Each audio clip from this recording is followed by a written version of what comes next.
हमारे देश में आए दिन जुर्म की घटनाएं होती रहती हैं, जिसमें रेप हो या किसी का मर्डर हो या चोरी हो, डकैती हो।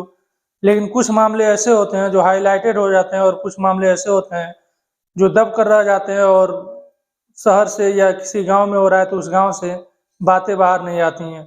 और कुछ मामले ऐसे होते हैं जो हाई हाई प्रोफाइल होते हैं और उसको लेकर पुलिस काफ़ी परेशान होती है और उस पुलिस के लिए हाई प्रोफाइल मामला या हाईलाइटेड मामला परेशानियों का सबब बन जाता है। और उस मामले पर आम लोगों की भी नज़र होती है और मीडिया की भी नज़र होती है और यहाँ तक कि गवर्नमेंट की भी नज़र होती है।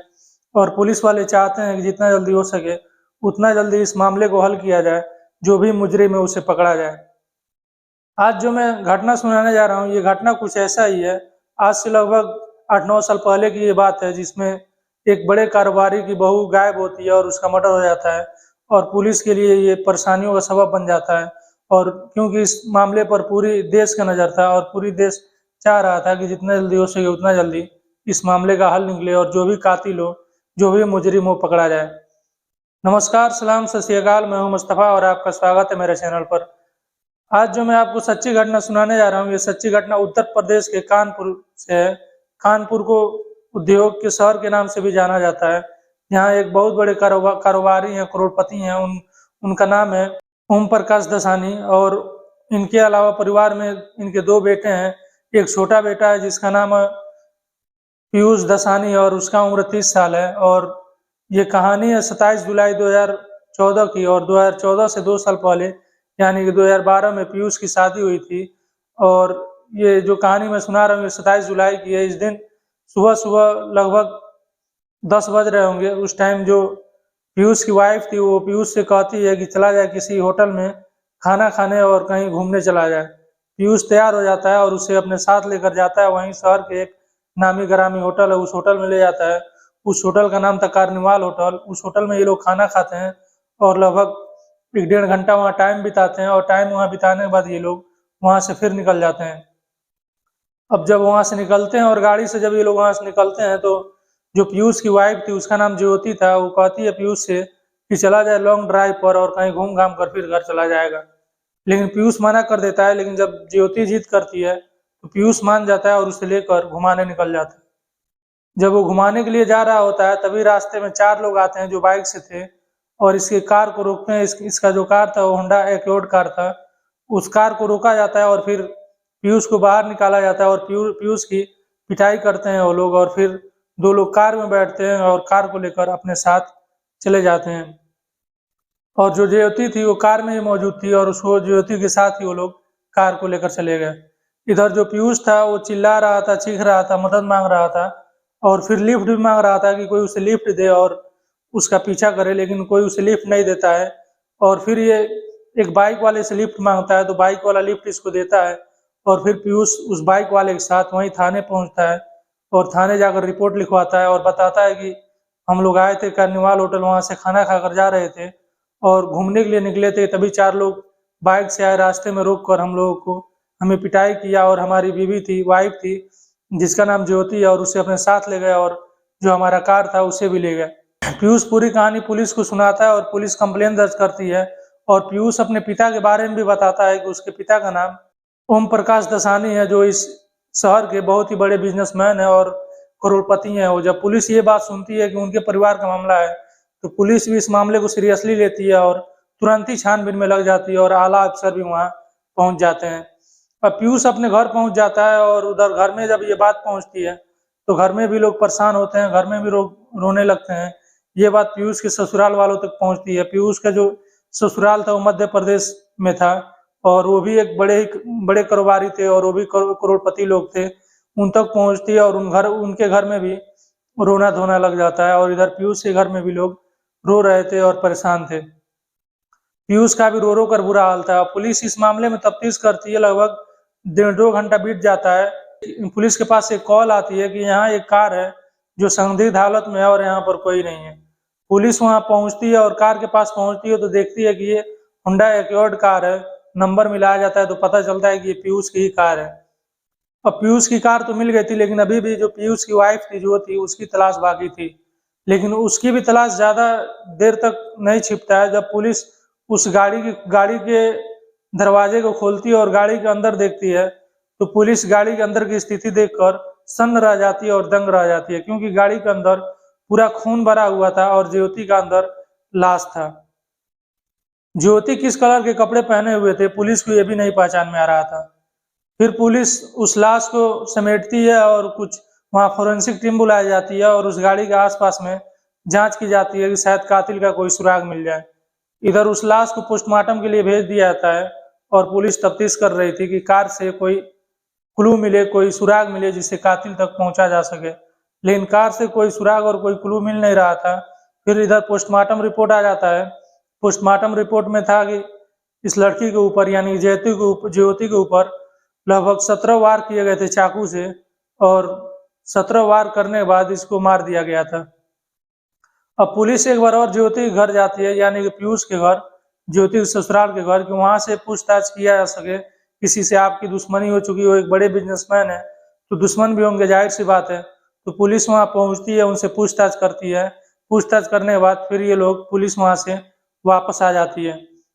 अब पुलिस वाले इन लोगों को मुर्दा घर बुलाते हैं ताकि जो ज्योति की लाश है वो उनको सौंपा जा सके। जब ये लोग वहां पहुंचते हैं और लाश लेने के लिए, तो जो पुलिस वाले वहां थे उन्हीं पुलिस वालों में एक अफसर पीयूष को देखता है और पीयूष को देखने के बाद वो चौंक जाता है, क्योंकि जो व्यक्ति रो रहा हो लगातार अपने बीबी की मौत को लेकर परेशान हो और कंटिन्यू रोते जा रहा हो, उसके जो रोना है वो कभी बंद ना हो, वही शख्स वो पुलिस वाला देखता है और मन ही मन सोच रहा है कि क्या कोई शख्स जिसकी बीबी मरी हो और रो रहा हो, वो अपना टी शर्ट 2 घंटा पहले कोई और पहना हो और जब घर से बाहर निकले तो एक दूसरा टी शर्ट पहन के निकले। वो पुलिस वाला अपने मन में ही सोच रहा था इस बात को। फिर एक सीनियर अफसर से इस बात को वो शेयर करता है। वो पुलिस वाला भी देखता है तो वो भी चौंकता है, लेकिन वो लोग अभी इनके पास कोई सबूत नहीं था कि जिसकी वजह से वो पीयूष से कुछ पूछताछ कर सके इस बारे में। लेकिन ये लोग सोच रहे थे और फिर वो लोग आए और लाश को अपने साथ ले गए और उसका अंतिम संस्कार कर दिए।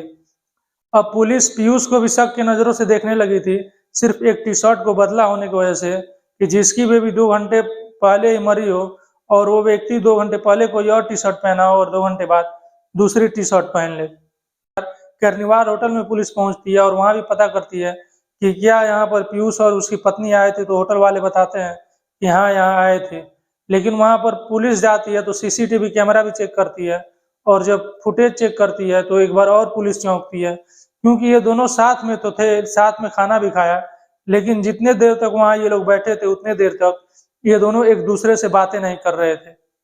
इसको लेकर पुलिस एक बार और चौंकती है और जो शक था वो और गहरा होता जा रहा था पीयूष पर। और फिर जो पीयूष वहां बैठा हुआ था ज्योति के साथ, वो लगातार कंटिन्यू फोन पर लगा हुआ था और फोन पर ही बातें किया जा रहा था। फिर पुलिस के पास अभी भी उतने ठोस सबूत थे नहीं कि उसको पीयूष के पकड़े, क्योंकि इस बात पर अगर पकड़ती है और पीयूष अगर निर्दोष निकलता है तो बड़े परिवार का मामला है, पुलिस को ही उल्टा ये मामला पड़ जाएगा। इस वजह से पुलिस पीयूष को पकड़ नहीं रही थी और फिर अब पुलिस डिसाइड करती है कि पीयूष के मोबाइल का डिटेल्स खंगाला जाए। फिर बिना घर पे बताए हुए और बिना किसी के शेयर किए हुए पुलिस अपने पास ही ये बात को रखती है और पीयूष के नंबर का सीडीआर निकलवाती है।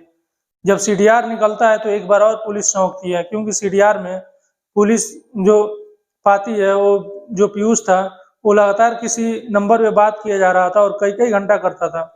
जब उस नंबर के बारे में पता किया जाता है तो वो नंबर कानपुर के ही एक व्यापारी निकलते हैं जो बहुत ही बड़े, वो भी करोड़पति हैं, उनकी बेटी है मनीषा। उस मनीषा से लगातार ये पीयूष बात कर रहा था और कई घंटों बात करता था।